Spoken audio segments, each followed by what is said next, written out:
Daniel Mercer had built an empire on cold decisions. At 34, he owned 3 companies, 2 floors of downtown Chicago's most expensive high-rise, and a reputation for never flinching. Not in boardrooms, not in courtrooms, not even on the December morning his father died and left him everything with a single handshake and no tears. People who worked for Daniel often said the same thing in different words. The man simply did not break. He had trained himself out of it the way athletes train out of weakness. Deliberately, painfully, completely. But the moment he stepped through the glass doors of the Hartwell School of Law's graduation ceremony, his hand froze on the door, his lungs forgot their only job, and 7 years of carefully constructed armor cracked straight down the middle without a single warning. Emma. She was standing beneath the chandelier light 20 feet away, holding her diploma with both hands the way someone holds something they nearly died earning. Not performing happiness for a photograph. Actually feeling it, radiating it, the way only people who clawed for something through real darkness are capable of radiating it once they finally reach the light. Her dark hair was pinned up. Her dress was simple.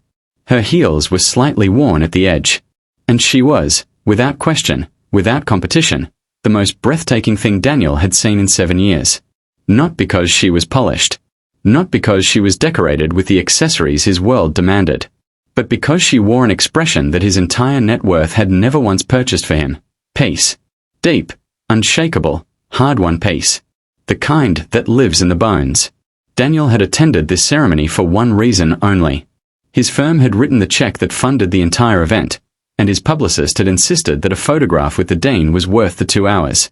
He had planned to shake 3 hands, smile twice, and leave before the appetizers.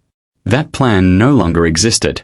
He stood completely still while every guest moved around him like water navigating a stone, his eyes fixed on a woman who had spent 7 years living an entire life he knew absolutely nothing about. He watched her laugh at something a fellow graduate whispered. He watched her press a diploma to her chest for a moment, eyes closing briefly, as if she was sealing a promise she had made to herself a long time ago.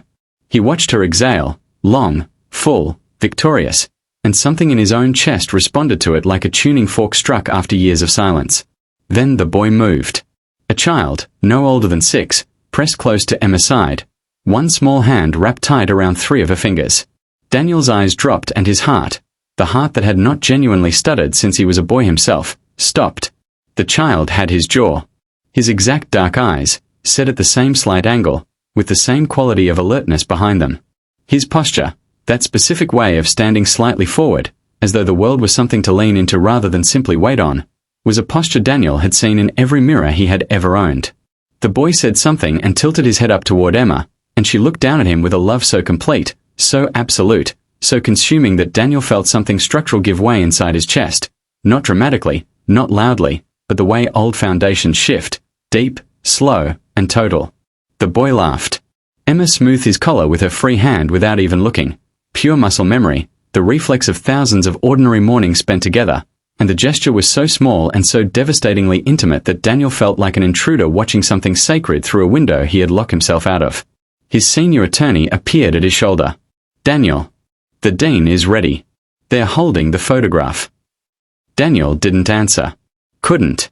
Because in that exact moment, the boy turned around, scanning the lobby with bright, curious, fearless eyes, and for one suspended, breathless, irreversible second, Daniel was staring directly into the face he saw every single morning in his own mirror. 30 years younger. Entirely innocent.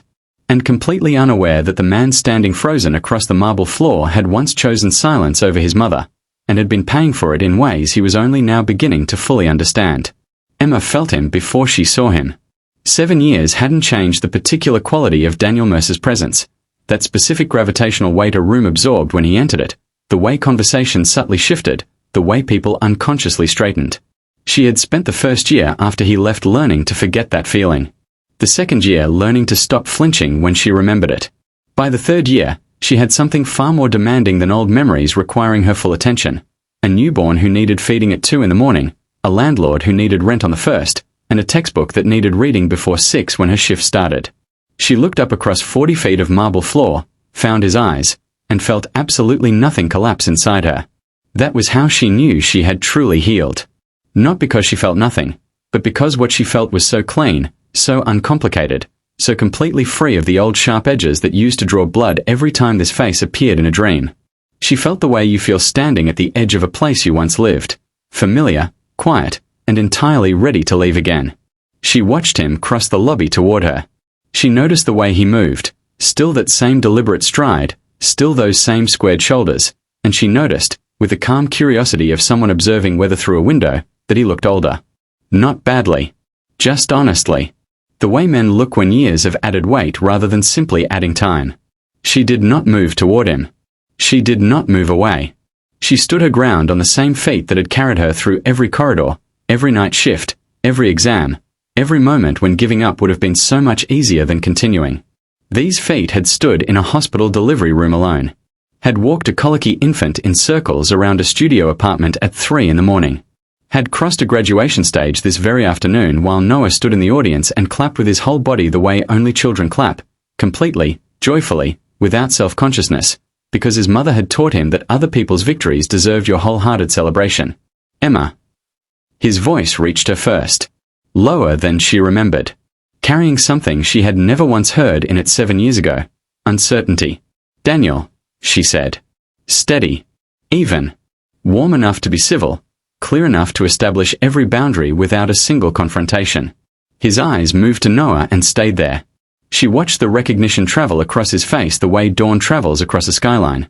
Slowly at first, then all at once and impossible to stop. She had prepared for this moment not with anger, not with rehearsed speeches built on bitterness, but with the quiet readiness of a woman who had long since processed every feeling this man had ever caused her and filed them somewhere they could no longer reach her daily life. Is he? Daniel began. His name is Noah, she said, and her voice carried the particular pride of someone introducing the best work of their life. He is 6 years old.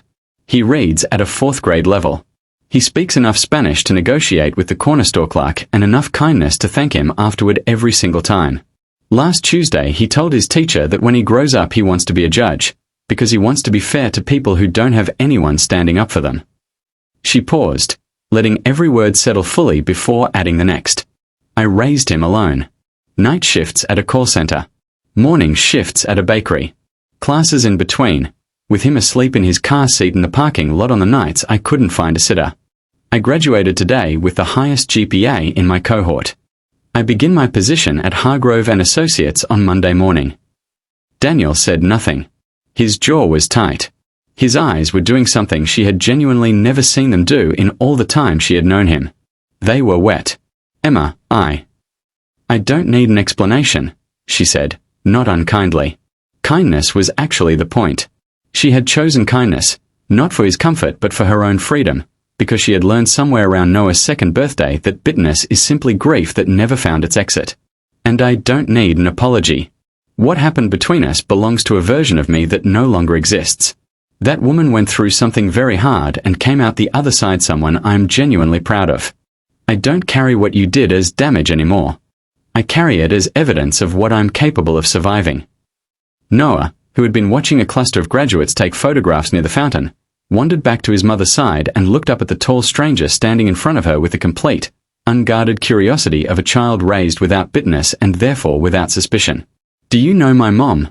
He asked Daniel directly, with the confidence of a boy who had been taught that his questions deserved real answers. Daniel crouched down slowly until he was level with the boy. Up close, the resemblance was not a question anymore. It was a statement. Clear, undeniable, written in every line of the child's face. Daniel looked at Noah, this bright, steady, fearless little person who had been built entirely without him and was somehow, impossibly, everything Daniel had spent 34 years and $100 million failing to become, and his throat closed so completely that for a long moment he simply could not speak. I did, Daniel finally said, his voice barely above a whisper. A long time ago. Before I understood what kind of man I actually was. Noah absorbed this with the seriousness of someone for whom the world is still young enough to be taken completely at face value. He tilted his head slightly, considered, and then said with perfect simple certainty, the certainty of a child who had been raised by a woman who believed this down to her core, my mom says it's never too late to start being better. Even when you waited too long to start. Emma looked down at her son. Something moved across her face, not quite a smile, not quite tears, something quieter and more permanent than either. Then she straightened. She lifted her diploma from where it rested under her arm, held it once more in both hands, and looked at Daniel Mercer for what she had already decided would be the last time. Not with anger, not with longing, not with anything unresolved, simply with the clear, full eyes of a woman who knew exactly who she was and exactly where she was going. "Take care of yourself, Daniel," she said simply.